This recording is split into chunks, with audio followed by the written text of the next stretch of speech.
19, 25 ao 32. Alguém já leu este livro aqui? O Peregrino? Esse livro é um dos livros que o meu irmão me deu quando eu estava voltando para Cristo. E aí ele soube, e aí a primeira coisa que ele fez, um amigo meu deu um livro chamado Louco Amor, e ele deu esse livro para mim. E aí tem até uma dedicatóriazinha aqui dele. E aí ele entregou esse livro para mim e falou, cara, lê, e depois que você lê eu quero conversar com você. E foi muito legal, porque esse livro ele conta a história de um peregrino chamado Cristão. E esse cristão, ele está indo até o lar celeste, ele está a caminho do lar celeste, mas enquanto ele vai caminhando, acontecem várias coisas. E várias coisas que você vai lendo e a hora que você percebe, ele já está falando sobre o cristianismo, ele já está falando sobre a sua vida. E você nem percebe a hora que você olha, nossa, igualzinho comigo. Comigo foi assim, a minha caminhada cristã foi assim, ou é assim, ou até vai acontecer algo que esse livro diz. E em uma das páginas, né, uma das partes, um dos capítulos, especificamente na página 197, o cristão e o esperança, que é o companheiro que ele consegue no meio do caminho, eles estavam andando num caminho correto e eles estavam indo na direção e um rio, o rio de Davi, passando pelo lado deles. E eles encontram ali o que acho que é o rio da vida, como eles chamam, e aí eles começam a ver que o caminho começa a ficar mais difícil. Já não é aquela beleza, já não é aquele riozinho bonitinho e você caminhando do lado do rio. E aí eles começaram a ver que o caminho ele começa a se desviar do rio e começa a ir para um lugar, uma floresta meio feia.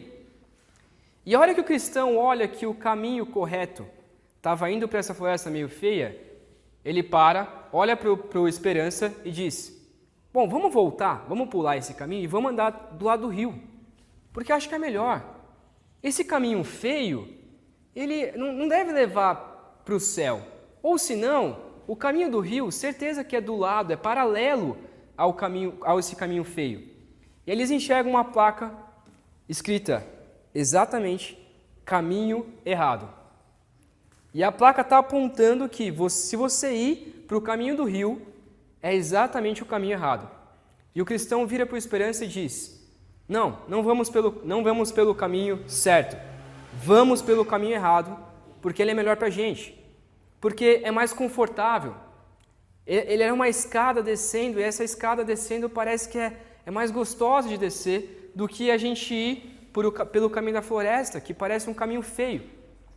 E aí o Esperança cai na dele. E eles começam a entrar então pelo caminho errado, e é um caminho bonito, é do lado do rio, mas de repente eles começam a ver que o rio começa a subir. E passa um homem na frente dele, eles perguntam para o homem, você viu, esse caminho é o que leva ao lar celestial? E o homem diz, sim, é esse caminho mesmo. Enquanto o homem está falando, ele cai numa vala e morre dentro da vala. Eles olham para aquela situação e dizem, bom, não é esse caminho. E eles voltam, eles falam assim, bom, a única chance é a gente voltar. Eles tentam voltar, mas o rio começa a subir. Eles não estão conseguindo voltar mais e começam a alagar, eles quase morrem, até que o cristão diz, bom, vamos desviar do caminho e vamos tentar achar o caminho certo. Eles se desviam, mas eles entram no território do gigante desespero. E o gigante desespero pega eles e leva até a masmorra, o castelo da dúvida.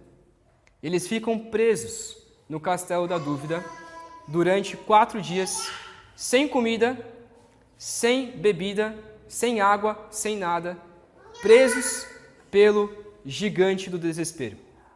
E então, entra a nossa parte que eu quero ler, o cristão então vira e diz, irmão, o que nós faremos? A vida que nós desfrutamos no momento é horrível. De minha parte, não sei se é melhor viver assim ou morrer logo. Minha alma escolhe antes o estrangulamento do que a vida, e o túmulo seria mais confortável para mim do que essa masmorra. Sempre seremos governados pelo gigante? E é interessante, depois eu quero voltar na história, mas olha o tamanho do desespero do cristão neste momento. Porque ele escolheu o caminho errado. Ele estava desesperado, porque ele sabia que ele tinha escolhido o caminho errado. E ele preferia morrer do que viver daquela forma. O texto que a gente vai estudar hoje, ele já introduz de uma forma muito drástica. Ele já começa dizendo assim, versículo 25: minha vida está perto de virar pó. Versículo 25 ele já deixa isso bem claro. Minha vida está perto de virar pó. E talvez você olha para esse texto e diz, nossa, que ruim, não vou ler esse texto não, vou ler outro, vou pular. Vou ler um melhorzinho, mais bonitinho para mim. Porque ele já começa de uma maneira ruim. Minha vida está perto de virar pó. E olhando para o contraste do cristão, do peregrino, é exatamente igual. A vida do cristão, a vida do peregrino, estava perto de virar pó. E Davi tinha essa noção. A gente não sabe especificamente o que Davi estava passando neste momento, mas é nítido que Davi estava prestes a se desfalecer. E a ideia aqui de virar pó é justamente de desfalecer, de morrer, de aquele último suspiro que você tem antes da sua morte. E Davi está dizendo, eu estou no meu último suspiro. Eu estou quase morrendo. Eu não aguento mais.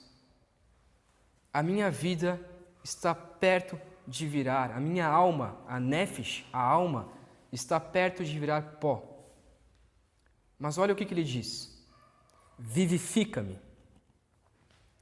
A gente vai para a segunda parte daqui a pouco. Olha o versículo 28. Minha alma esvai-se de tristeza, fortalece-me. O versículo 25, ele, na verdade, a estrutura do texto aqui, do 25 até o 27, ele é uma parte do texto. E do 28 até o 31, especificamente, é como se ele estivesse explicando ou dando mais detalhes do 25 até o 27. Então ele começa dizendo 25, 26, 27, aí ele para, é como se tivesse concluído. Aí ele começa a dizer, bom, o 28 eu vou explicar melhor do que eu estou falando. Ele começa 28, 29, 30, 31, e aí ele vai para o 32, que é a promessa, a conclusão que ele faz diante de tudo isso. Então, o 25 ele diz, minha vida está perto de virar pó. E no 28 diz, a minha vida, minha alma, é a mesma palavra aqui, vida e alma, é a mesma palavra, é a palavra chamada nefesh. A minha vida ou a minha alma esvai-se de tristeza. Ou seja, o que o salmista está dizendo, o que Davi está dizendo? Olha, eu estou a ponto de morrer, e eu estou com uma tristeza tão grande, que a minha alma está se esvaziando de tristeza. É uma tristeza tão profunda que eu estou à beira da morte. Eu não sei como que está a sua vida, mas talvez você esteja exatamente como a vida de Davi.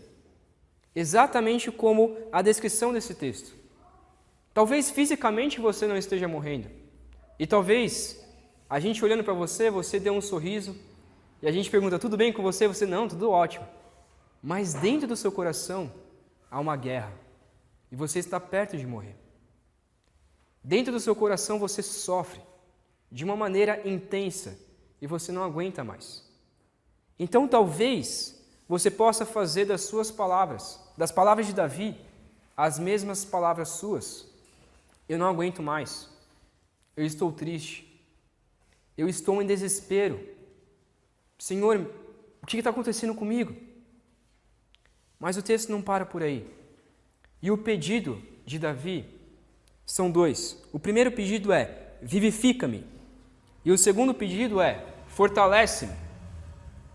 Mas tem uma frasezinha aqui depois que faz toda a diferença.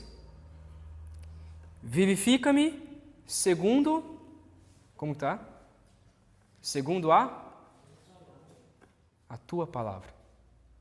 Fortalece-me segundo a tua palavra.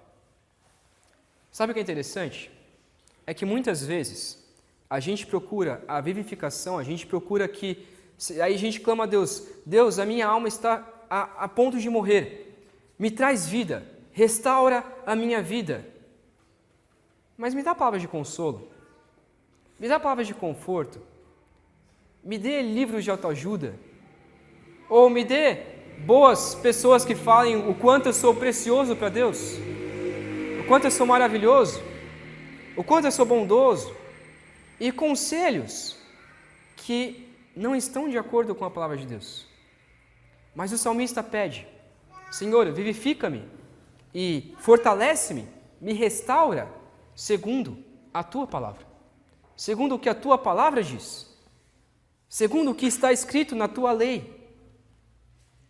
E que a Tua lei, que a Tua palavra possa me vivificar, que a Tua palavra possa me fortalecer. Então a situação de Davi é, Senhor, eu estou a ponto de morrer. Senhor, eu não aguento mais. Senhor, minha alma se esvai de tristeza. Mas, Senhor, vivifica-me e fortalece-me segundo a Tua palavra. Mostra para mim, a gente vai ver isso daqui a pouco, mostra para mim o que a Tua palavra diz, para que eu possa ser vivificado por ela e para que ela possa me fortalecer. E muitas vezes, eu estava até compartilhando isso com a Priscila, né? Muitas vezes, quando a gente está triste, a primeira coisa que a gente procura é pessoas para falar bem da gente. Ah, não fica assim, você é uma pessoa tão boa. Você é tão incrível diante de Deus. Mas quando a palavra diz que, na verdade, não há nenhum justo sequer. E que nós não somos bons. Existe uma frase do Spurgeon que diz assim, se alguém falar mal de você, fica tranquilo, você é muito pior do que isso. Então, se alguém falar mal de você, fica tranquilo que você é pior do que isso. Porque você não é justo, você é corrupto, você é péssimo, você é pecador.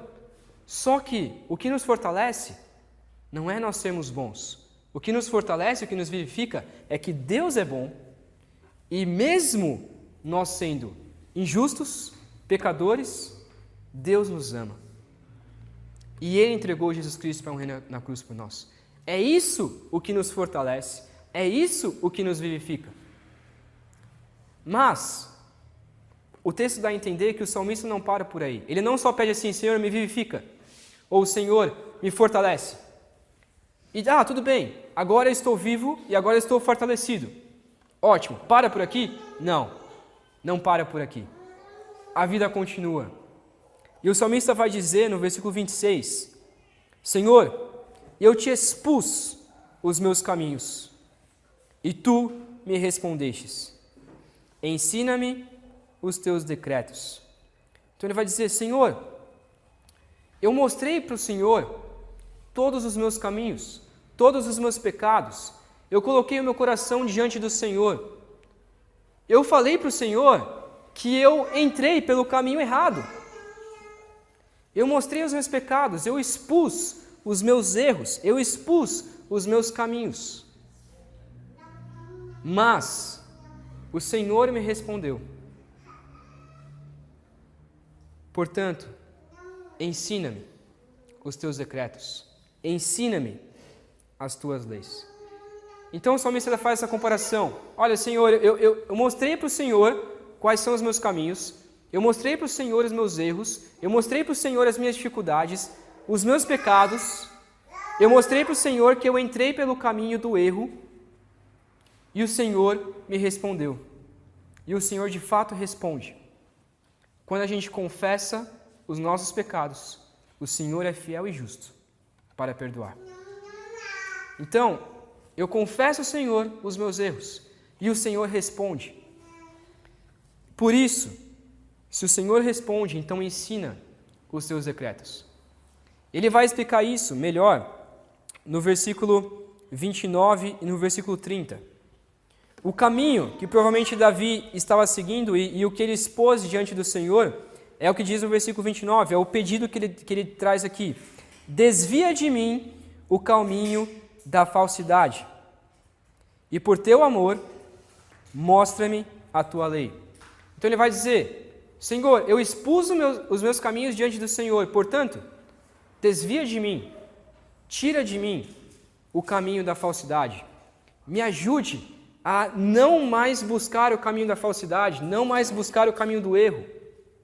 Desvia de mim esse caminho. E a ideia de desviar é justamente afasta de mim, coloca para longe, que eu nem olhe para ele, que eu nem veja o caminho da falsidade, mas que eu me mantenha firme no caminho que ele vai dizer, no caminho da fidelidade.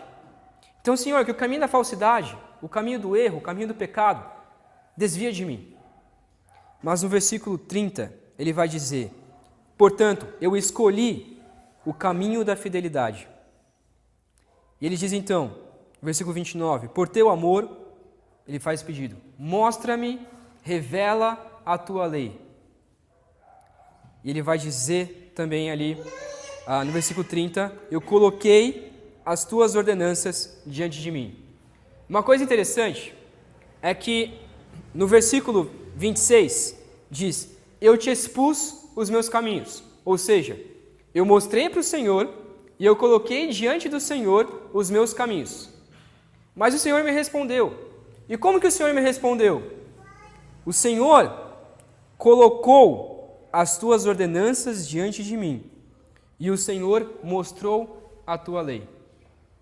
Isso é interessante, porque enquanto nós expomos os nossos caminhos sujos, enquanto nós mostramos para Deus os nossos caminhos sujos, a gente diz, Deus, esses são os meus caminhos sujos. Deus olha para você e fala assim, tudo bem, essa é a minha lei. Esse é o caminho da minha lei. Então, enquanto a gente expõe o caminho sujo, Deus expõe o caminho certo. Deus expõe a sua lei. E é um jogo muito legal. É uma vida muito legal com Deus, é um caminho muito legal. Porque eu chego para Deus e digo, Deus, olha, esses são os meus caminhos e eles são de pecado, eles são de orgulho, eles são de ganância, de falsidade. Senhor, eu sou assim. Deus olha e diz, então, deixa eu te mostrar, na minha lei, nos meus decretos, como que você tem que ser. Deixa eu te mostrar, na minha lei, como que você deve seguir, o caminho que você deve andar. E eu vou desviar de você esse caminho da falsidade, este caminho do erro. E eu vou mostrar para você o caminho certo. Só que para Deus mostrar o caminho certo, a gente tem que expor diante dele o nosso caminho errado. Então, voltando para a história do cristão, enquanto o cristão ele deveria olhar e dizer assim, não, eu não quero o caminho do erro. Eu vou para o caminho certo, mesmo que ele seja mais difícil, mesmo que pareça que ele não é tão bonitinho assim, mas eu vou buscar o caminho do acerto, o caminho certo. O Senhor vai olhar para você e dizer, então peça para mim que eu desvio dos teus caminhos, eu desvio do teu olhar o caminho da falsidade. E você não vai mais olhar para o caminho da falsidade, mas você vai buscar o caminho correto. Então a gente tem, além de pedir para o Senhor nos vivificar e nos fortalecer, a gente tem que expor os nossos caminhos diante de Deus, sabendo que Deus vai responder.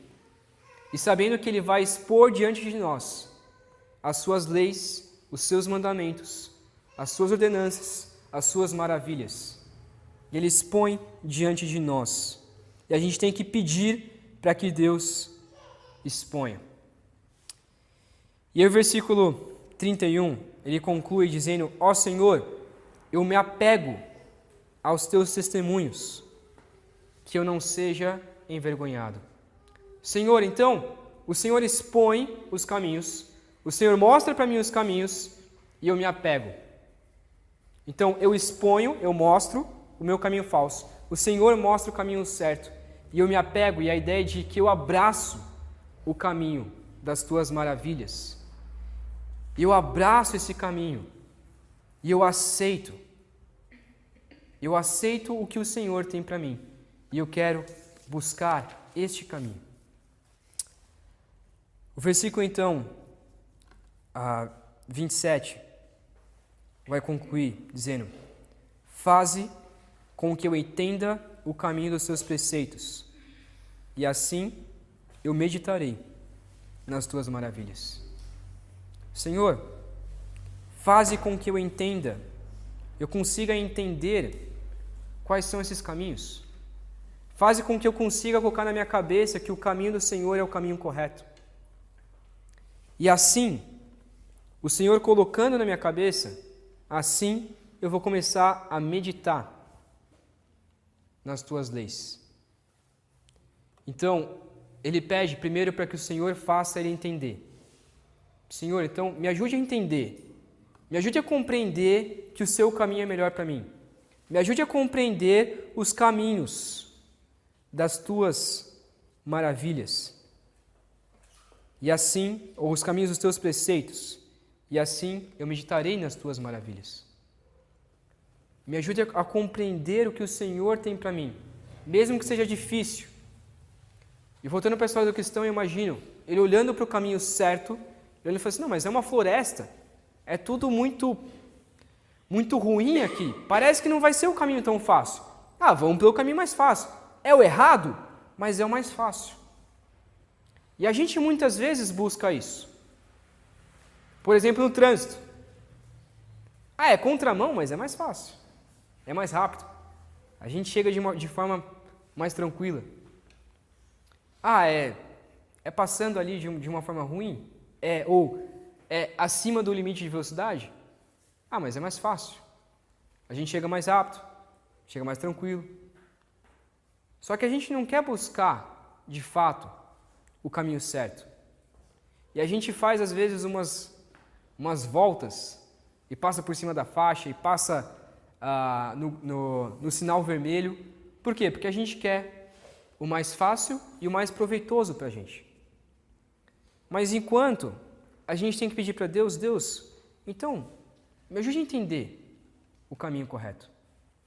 Me ajude a entender o caminho dos seus preceitos. E entendendo os caminhos, eu começo a meditar. Entendendo os caminhos, eu começo a ruminar em tudo isso. E aí o versículo 31, como eu já disse, então ele entende, ele medita e ele se apega. Ele agarra, que ele conclui ali no versículo 31. Eu agarro, eu apego os teus testemunhos. E o pedido é, Senhor, que eu não seja envergonhado. Que eu, de fato, dentro dos teus caminhos, eu não seja envergonhado, mas que eu esteja diante do Senhor e eu possa ser guiado pelo Senhor. Então, no versículo 32, ele vai dizer a sua promessa: Senhor, percorrerei o caminho dos teus mandamentos, quando ampliares a minha compreensão. Senhor, eu te prometo, e a ideia dessa palavrinha aí, percorrerei, é uma promessa ao Senhor. Senhor, eu prometo que eu vou percorrer. Eu prometo que agora eu vou andar pelo caminho correto. Eu prometo que agora eu vou andar pelo caminho dos teus mandamentos. Portanto, eu vou andar e eu vou percorrer, e a ideia aqui é, enquanto o Senhor amplia, o Senhor aumenta a minha compreensão sobre a sua lei, a minha compreensão sobre a tua palavra. Então, Senhor, eu vou percorrer, e eu prometo que eu vou percorrer, e eu sei que percorrendo, andando no caminho correto, o Senhor vai aumentando a minha compreensão, e o Senhor vai me ajudando a entender o que é o certo e o que é o errado, e que eu escolha o certo. Então é interessante que o salmista ele vai dizer, um resumão de tudo: olha, Senhor, a minha vida, ela está de mal a pior. E eu estou a ponto de morrer, eu estou prestes a morrer. Então, Senhor, por favor, eu te peço, me ajude e me fortaleça, e me vivifica segundo a tua palavra. Eu exponho o meu caminho diante do Senhor, eu mostro para o Senhor o que eu tenho feito de errado, e eu exponho que de fato eu estou no caminho errado. Mas, Senhor, me ajude a entender e me ajude a compreender os teus caminhos.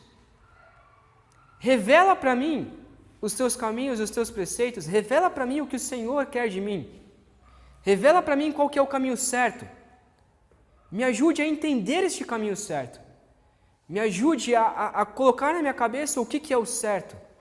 E colocando na minha cabeça, eu quero meditar sobre o que é o certo. Eu quero meditar nos teus caminhos. Eu quero meditar, mas eu não quero só ficar meditando. Eu quero percorrer esse caminho. Eu quero andar neste caminho. E andando nesse caminho, eu sei que o Senhor vai aumentar a minha compreensão. Agora pense no contrário. Imagina se o salmista virasse para Deus e falasse assim: Deus, a minha vida está a ponto de desfalecer, eu estou triste, eu estou acabado e a culpa é sua. Então, eu não estou nem aí para o Senhor. E eu vou começar a percorrer o caminho que eu quero seguir.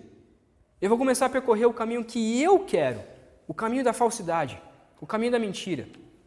E eu não estou nem aí para o Senhor. Eu não quero mais saber do Senhor. Por quê? Porque eu quero percorrer o meu caminho. Porque o Senhor me deixou triste. O Senhor me deixou a minha vida desta forma. E ele começa a culpar o Senhor. Mas o salmista, ele entende que o fato de ele estar desfalecendo, ele precisa pedir ao Senhor: vivifica e fortalece, segundo a tua palavra, segundo o que a tua palavra diz. E Senhor, me ajude a percorrer esse caminho, a entender, a meditar e a percorrer. Então, algumas implicações é que o resultado de meditar na palavra de Deus, só acontece depois que a gente expõe os nossos caminhos e depois que a gente pede para Deus corretamente por ensinamento. Então a gente começa a meditar na palavra de Deus e a gente começa a compreender a palavra de Deus só depois que a gente expõe os caminhos para Deus e a gente diz: Deus, eu sou corrupto, eu sou orgulhoso, eu sou idólatra, eu sou fofoqueiro, linguarudo, seja lá o que for, eu não amo meu irmão corretamente, eu tenho rixa com outras pessoas, ou seja lá o que for. Senhor, eu sou assim, mas revela para mim, expõe para mim o que a tua palavra diz. Então a gente coloca diante do Senhor e é praticamente assim, a gente mostra para o Senhor: este é o meu caminho errado. E Deus vai e diz assim: tá bom, aqui ó, segue isso aqui. Esse aqui é o meu caminho certo. Então começa a seguir isso aqui. Começa a meditar nisso aqui. E não só medite, não só tenha conhecimento sobre isso, mas percorra isso aqui. O que isso aqui, a Bíblia, manda você fazer, faça. O que ela não manda você fazer, não faça. Então, faça e cumpra e percorra este caminho. Então tudo começa, o que o salmista vai nos dizer é que tudo começa primeiro com oração e confissão de pecados. Então eu oro ao Senhor e eu peço ao Senhor: Deus, por favor, mas eu também exponho os meus pecados. Então não adianta nada eu chegar para Deus e falar assim: Deus, por favor, me dê paciência. Aí Deus vai dizer assim: tá, eu dou, mas olha quem você é. Ah, Senhor, me dê paciência. Ou aquela frase, né? Não me dê paciência, mas não me dê força, porque se me der força eu mato. Quer dizer, está tudo errado. Senhor, me dê paciência, só que me ajude a ser uma pessoa paciente. Não adianta nada eu só pedir para o Senhor paciência se eu não encarar e se eu não olhar para mim e falar assim: eu não sou uma pessoa paciente. Então primeiro eu tenho que olhar para Deus e falar assim: Deus, eu não sou uma pessoa paciente, então me dê paciência. Me ajude a ser paciente. Eu exponho os meus pecados e eu falo: então, Senhor, diante disso, me ajude a não ser assim. Me ajude a não ser impaciente. Me ajude agora a ser paciente. Portanto, me dê paciência. Então, eu tenho que expor, pedir, escolher e prometer que vou percorrer. Eu exponho diante do Senhor, eu peço, para que Deus me desvie desse caminho. Eu escolho o caminho da fidelidade e eu prometo que eu vou percorrer o caminho certo. Então, eu olho para a lei, Deus mostra a sua lei, eu coloco a lei diante de mim, eu medito na lei e eu me apego à lei. Então, diante de toda essa situação, eu tenho que olhar para tudo isso e dizer: Senhor, percorrerei os teus caminhos, percorrerei o caminho dos teus mandamentos, quando o Senhor ampliar a minha compreensão. E o Senhor está ampliando a nossa compreensão. O que a gente está fazendo aqui já é o Senhor ampliando a minha compreensão e a sua compreensão. Então, ao você ouvir tudo isso, a sua resposta deve ser: Senhor, eu vou percorrer, eu vou andar e eu vou acertar nos teus caminhos. Então, amplie o meu conhecimento para que eu possa acertar, para que eu possa olhar para os seus caminhos e perceber que eu estava no caminho errado, mas agora eu devo estar no caminho certo. Voltando para a nossa história do peregrino, na página 202, depois que ele consegue sair da masmorra, ele acha uma chave, se não me engano é a chave da esperança, e ele abre a porta, e essa chave na verdade estava com ele o tempo inteiro. Ele abre a porta da masmorra, a porta da prisão, ele sai tranquilamente. Mas depois de um tempo, ele olha pro Esperança, né, pro seu amigo Esperança, e diz assim: saímos do caminho e então descobrimos o que significa caminhar por terras proibidas. E quem vier atrás, tenha muito cuidado, para que, por descuido, não sofra como nós, para que, por transgressão, não se tornem prisioneiros no castelo da dúvida, cujo dono é o gigante desespero. Então ele vai dizer: olha, de fato, nós saímos do caminho, mas nós descobrimos o que significa caminhar por terras proibidas. Portanto, você, por favor, não vá para o mesmo caminho. Não vá para este mesmo caminho. Não sofra como ele sofreu. Não busque o caminho da transgressão. Não se torne prisioneiro do gigante desespero, no castelo da dúvida. Não se torne prisioneiro do desespero.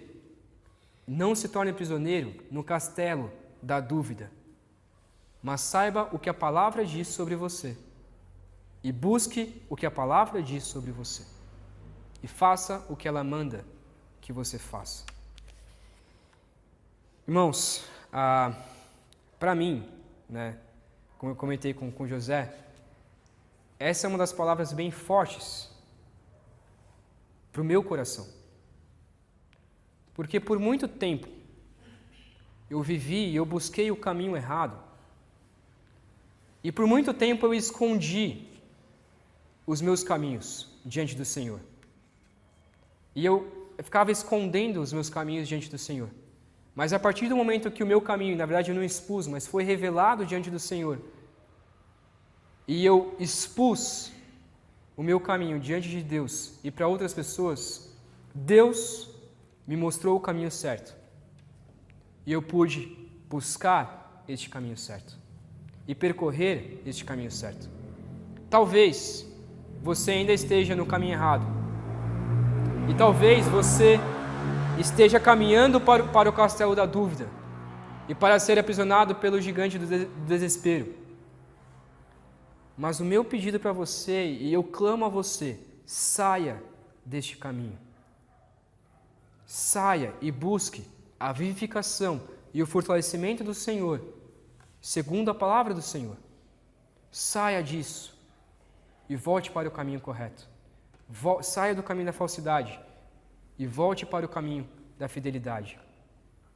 Peça a Deus para expor o caminho, para expor as leis dele, e ele vai expor. Ele vai mostrar qual é o caminho certo. E prometa ao Senhor: Senhor, agora eu vou percorrer o caminho de acordo com a tua palavra. Eu vou percorrer este caminho, eu vou percorrer os seus mandamentos. Por isso, amplia o meu conhecimento. Irmãos, esse é o meu clamor a você. Saia do caminho do desespero e busque o caminho da fidelidade. Busque o caminho do Senhor. Busque o caminho correto. E esse caminho correto é o que Cristo nos mostrou na cruz. Este caminho nos aponta para a cruz de Cristo.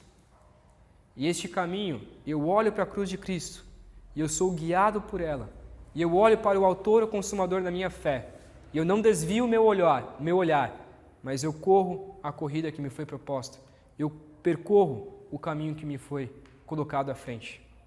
E é a melhor coisa que a gente pode fazer na vida. Se você ainda está no caminho do desespero, saia e busque o caminho da fidelidade. Não busque mais o caminho da falsidade. Busque o caminho da fidelidade do Senhor. Amém?